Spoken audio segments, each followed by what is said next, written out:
Imagine a river, swollen beyond belief, swallowing streets and homes like a hungry beast unleashed. This wasn't just any flood. It was a monster that tore through the heart of Riverton, a small town nestled between hills and forests. When the waters surged, families were stranded, roads vanished, and the usual ways of life seemed impossible. But what happened next wasn't about despair. It was about a community rewriting its story, one courageous step at a time. The flood came fast, faster than anyone expected. The town's aging levees failed, sending a wall of water rushing through neighborhoods. Power lines flickered and died, cell towers went silent, and suddenly, people were cut off from the outside world. The first obstacle was clear: how to communicate and organize when every device was useless. Instead of waiting for help, the residents of Riverton transformed their community center into a hub of ingenuity. Without electricity, they turned to old-school methods, using whiteboards, hand-drawn maps, and runners who delivered messages on foot and bicycle. Kids volunteered to relay information between safe zones, turning the act of communication into a lifeline.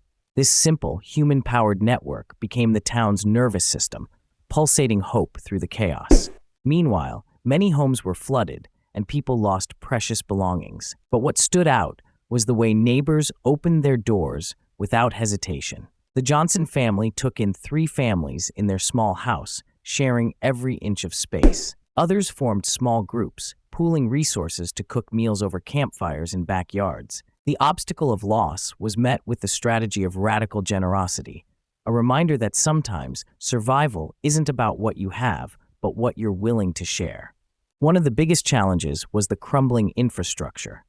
Bridges were out, roads underwater, and the usual emergency vehicles couldn't get through. The community's response was nothing short of creative brilliance. Local mechanics and hobbyists gathered to retrofit bicycles with trailers to carry supplies. A group of fishermen used their boats to ferry people and essentials across flooded streets.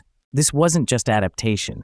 It was a vivid example of turning limitations into solutions with resourcefulness. But the emotional toll was perhaps the heaviest burden. Anxiety and fear swirled like the floodwaters themselves. To face this, the town organized daily gatherings at the community center, story circles where people shared their experiences, fears, and hopes. These sessions weren't just about talking, they were about weaving a shared narrative of resilience, reinforcing bonds that the flood tried to wash away. Weeks passed, and slowly the waters receded. What remained was a transformed town and a transformed community. Streets were muddy and broken, but spirits were stronger than ever. What Riverton discovered was profound. Adversity can fracture a community, or it can forge it into something unbreakable. From this journey, there are lessons anyone can take to heart. First, when communication fails, find new ways to connect. Human connection is the most powerful tool. Second, generosity isn't just kindness. It's a strategy for survival that builds trust and unity. Third, creativity in the face of obstacles can turn despair into action. Look around, and you'll find resources and skills you never realized you had. Lastly, never underestimate the power of sharing your story. It heals wounds and builds collective strength. Riverton's story isn't just about surviving a flood.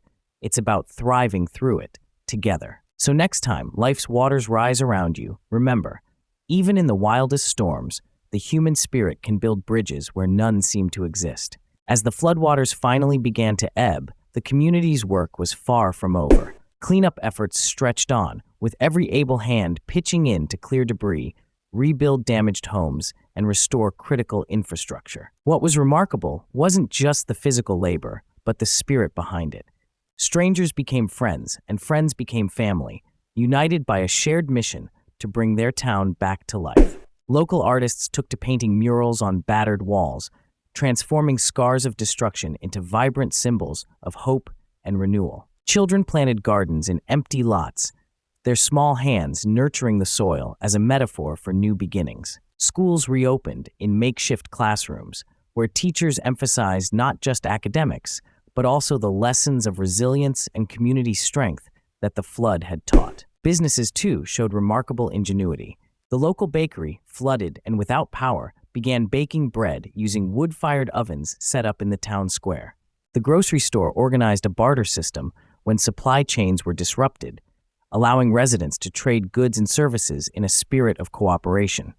These efforts kept the local economy alive and reinforced the interconnectedness of everyone in Riverton.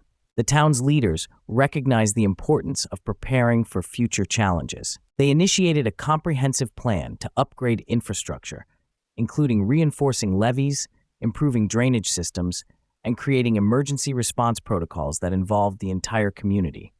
Workshops and training sessions were held to empower residents with skills in first aid, resource management, and communication strategies for crisis situations. Throughout this process, mental health remained a priority. Volunteers and professionals collaborated to provide counseling and support groups, recognizing that healing emotional wounds was as critical as rebuilding physical structures. The story circles continued, evolving into platforms for sharing not only fears, but also successes, dreams, and plans for the future. The flood, while devastating, became a catalyst for a deeper transformation. Riverton emerged not just restored, but revitalized, a community more connected, compassionate, and prepared than ever before. The bonds forged in adversity created a foundation of trust and mutual aid that would sustain the town through whatever challenges lay ahead.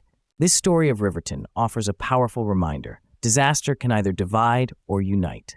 When faced with overwhelming obstacles, the choice to come together, to communicate, to share, to innovate, and to support one another can turn tragedy into triumph. It's a testament to the indomitable human spirit and the extraordinary power of community.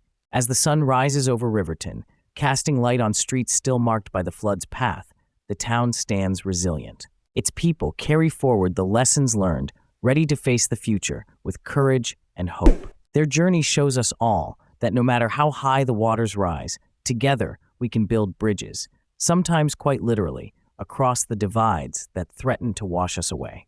And so the story of Riverton lives on, a beacon of resilience and unity for communities everywhere. It challenges us to look beyond despair, to find strength in connection, and to embrace the creative spirit that turns obstacles into opportunities. In the end, it's not just about surviving the flood, it's about thriving through it, hand in hand, heart to heart, as one unbreakable community.